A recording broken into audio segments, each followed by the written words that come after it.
Inter fans from all over the world, welcome to the Inter Globe.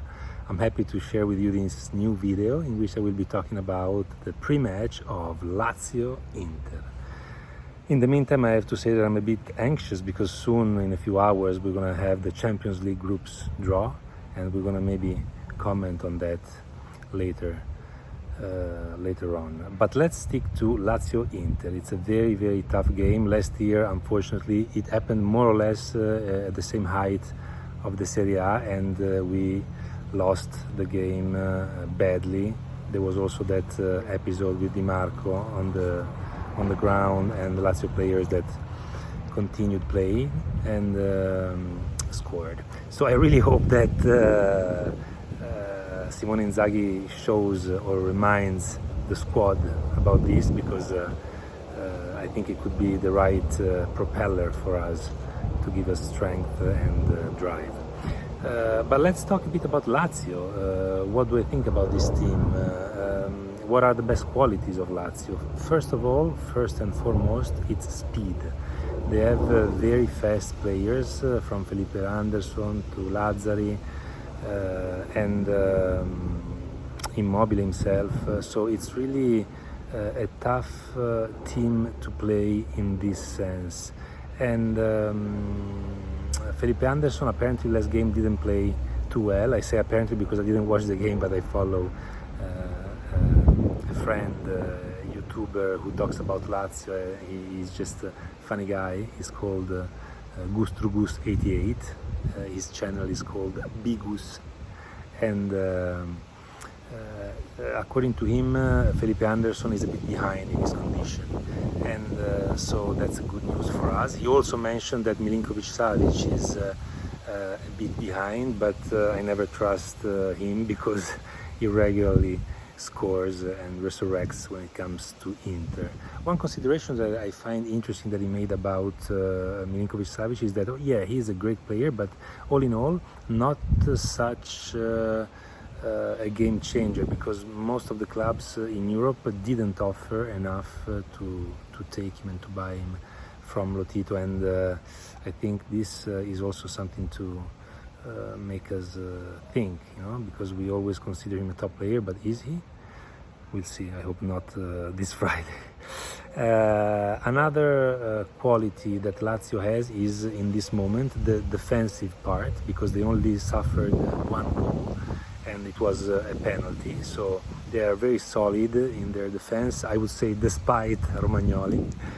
I really hope Romagnoli will play just as good as he played last time he met Rome in a derby.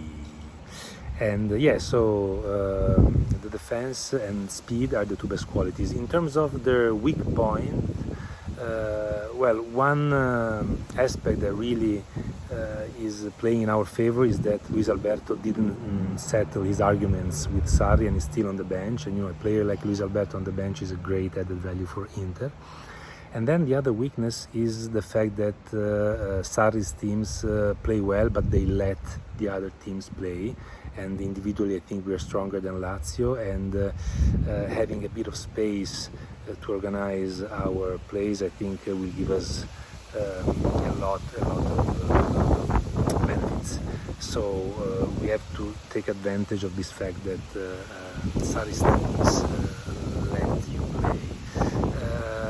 One aspect, though, that is not easy and that is correlated to the speed of Lazio's players is that Inter, when we start our play, we change the roles of our players on the pitch. So, Bastoni goes on the wing, Di Marco becomes a half wing, Brozovic becomes a defender, basically comes back to take the ball, and so on. So losing the ball in the beginning of the construction of the play could be lethal for us. So if I have to say one thing that I would ask my players to pay particular attention to is when constructing and starting the plays, let's be safe.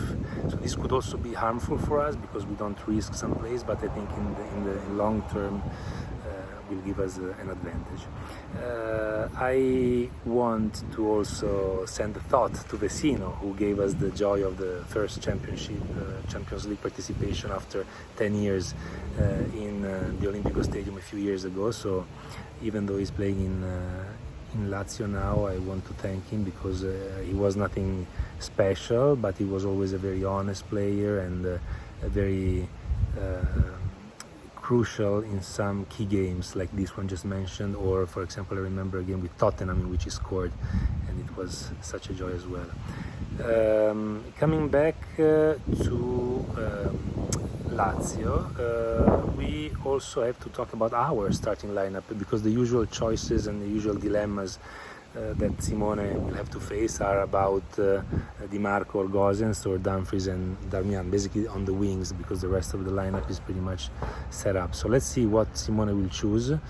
I, in this phase, tend to vote for Gosens on the left. I love Di Marco, but I don't want to run the risk of losing this player, because, you know, Gosens is in a particular psychological state at the moment, because he last year had the alibi of Perisic being so good, but this year he was supposed to start strong and start as a frontline player, and it hasn't been the case so far. So let's see what happens, but I hope that he will be given the chance to prove himself, because despite what many say, which is that Gasperini's players, when they leave, usually underperform anywhere they go.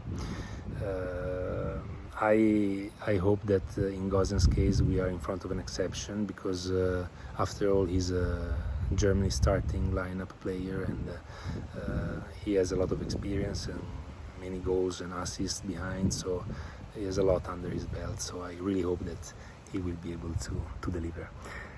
That's all. Forza Inter as always. Please, if you like the video, add a like here below and subscribe to my channel. I have 8 subscribers, and you know, I want to break the 10 subscribers limit as soon as possible. Thank you so much, and see you soon. Forza Inter.